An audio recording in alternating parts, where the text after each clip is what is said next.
میں تو آپ کو ایک اور بات بتاؤں مزے کی، بہت سے لوگوں کو یہ بات نہیں پتا.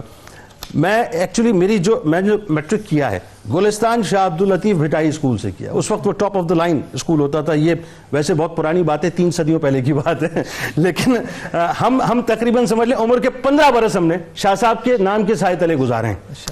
آغاز کرتے ہیں صاحب. سب سے پہلے آپ بنیادی تعارف جو آپ کا حسین سا تعارف ہے خاندانی، اور خاص طور پہ جو آپ کا نسب پاک ہے، اور ایک درویش کی دعا جو آپ کی پیدائش کا سبب بنی، ذرا بتائیے، وہاں سے آغاز کرتے ہیں. بسم اللہ الرحمن الرحیم. آپ کے چہرے کی مسکراہٹ ہی جو ہے وہ شاہ صاحب سے آپ کی عقیدت کا اظہار کر رہی ہے. ایسا ہی. اور یقیناً آپ کے بچپن کے مبارک ایام جو ان کے نام کے سائے تلے نظر آئے ہیں، تو ان کا روحانی تصرف اور روحانی فیض بھی آپ کے ساتھ شامل ہے. الحمدللہ. دیکھیے، حضرت سید شاہ عبداللطیف بھٹائی رحمۃ اللہ تعالی علیہ جو بھٹائی کہلائے، بھٹ سے بھٹائی ہوئے، اور جس مقام اور جس ریت کے ٹیلے پر آپ نے مسکن ڈالا، اسی بھٹ سے آپ آج تک بھٹائی کہلا رہے ہیں.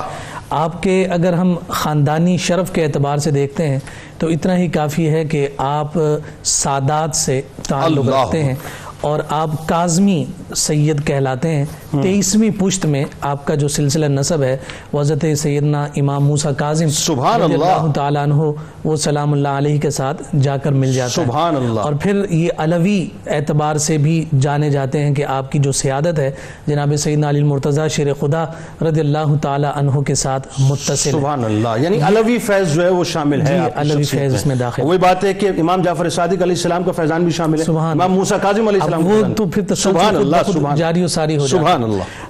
حضرت شاہ عبداللطیف بھٹائی رحمۃ اللہ تعالی علیہ کی جو ولادت ہے، اگر اس کو ہم دیکھیں تو یہ 12ویں صدی ہجری کی بالکل ابتدا ہے، 1101 ہجری. اچھا، یہ وہ دور ہے کہ جس وقت جو ہے سلطان اورنگزیب عالمگیر جو ہے وہ دنیا سے پردہ کر چکے ہیں، اور وہ ایک فتنہ اور انتشار کا دور تھا، جس کے بارے میں اقبال نے بھی کہا تھا کہ یہ بر صغیر پاک و ہند میں اسلام کا آخری تیر تھے اورنگزیب. اللہ اکبر. تو اس دور میں آپ کی ولادت ہوئی، اور پھر اس ولادت کے جو جملہ مظاہر ہمیں نظر آتے ہیں وہ یہی ہے کہ آپ کا جو حقیقی جو خاندان ہے وہ ہرات سے تعلق رکھتا ہے، افغانستان سے. وہاں سے آپ کے اجداد یہاں آئے تھے. سید میر علی جو امیر تیمور کے ساتھ یہاں آئے، ان کے ایک بیٹے سید حیدر شاہ یہاں رہ گئے، اور پھر اس کے بعد جب والد کے انتقال کی خبر ملی تو آپ واپس سید حیدر شاہ چلے گئے. تو یہاں پر آپ کے بیٹے کی ولادت ہوئی، اور اس بیٹے کا نام سید میر علی دوبارہ دادا کے نام پر رکھا گیا.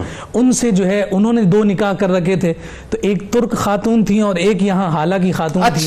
تو یہاں کی جو خاتون تھی ان سے جو شہزادے ہوئے ان کا نام سید شرف الدین تھا.